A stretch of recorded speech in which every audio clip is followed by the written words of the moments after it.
Daniel, the name for Daniel was Ish Hamudot. Right. The person who was the man of delights. The word Hamudot is the same root as Muhammad. He said that 470 years the redemption would come.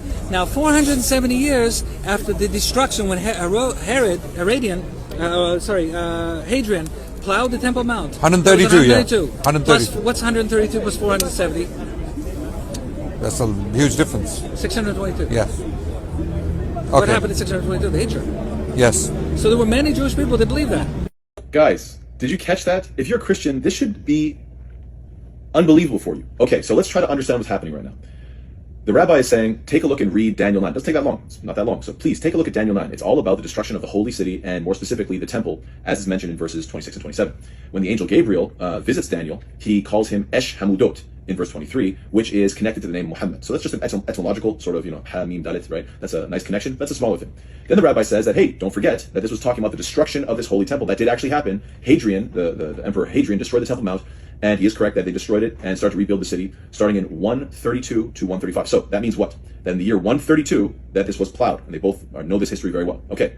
The most important detail is what?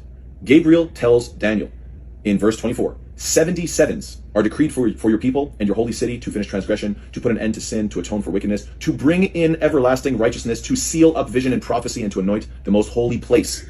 So he made a mistake. He said 70 times 7 is 470. It's 490. He just made a slip of the numbers. So 70 sevens. What is that? 490. Just a little bit of math. He says, look at how that adds up. Just simple math. The year 132 and then 490 years after that is exactly 622, which is exactly the year of the Hijrah. The exact year that the city, specifically, not the birth of the Prophet ﷺ, not when he became a prophet, ﷺ, no, specifically the Hijrah and the establishment of the holy city. And also it says the seal of prophecy. Khatam al-Nabiyyin. It's a perfect prophecy. And so, subhanAllah, I can't imagine how you could be a Christian that looks at this Bible and cares what this Bible says. And 70 sevens, 490 years after it was destroyed, you have the city of Medina, which did what? From there, Islam spread all over the world. And what did it spread? The message of one God, the message of Abraham, the message of Moses, the message of Daniel, all these prophets, alayhimu salatu wasalam. This is absolutely mind-boggling. And one last point, please think about this. This is a rabbi saying this and saying, yeah, lots of them believe that the Prophet Muhammad was a prophet. Why don't they believe in him? Because Jews are like, look, we're Israelites. We have Israelite prophets. We don't need an Arab, a goy or what's it called, Gentile prophet. That's for other people. That's for you guys. You guys are Christians. You guys aren't Israelites. You guys are the goy. You guys are the Gentiles. So you should care. And remember what Jesus told you about the rabbis. He gave you advice about rabbis. What did he say? He said, the teachers of the law and the Pharisees sit at Moses' seat. So you must be careful to do everything they tell you, but do not do what they do, for they do not practice what they preach. This is perfect. This is perfect. He's literally saying, yeah, we can recognize him as a prophet, no problem, but we won't actually accept him as a prophet. So Jesus is telling you, yeah, look, they know the truth. They know him. They understand the truth.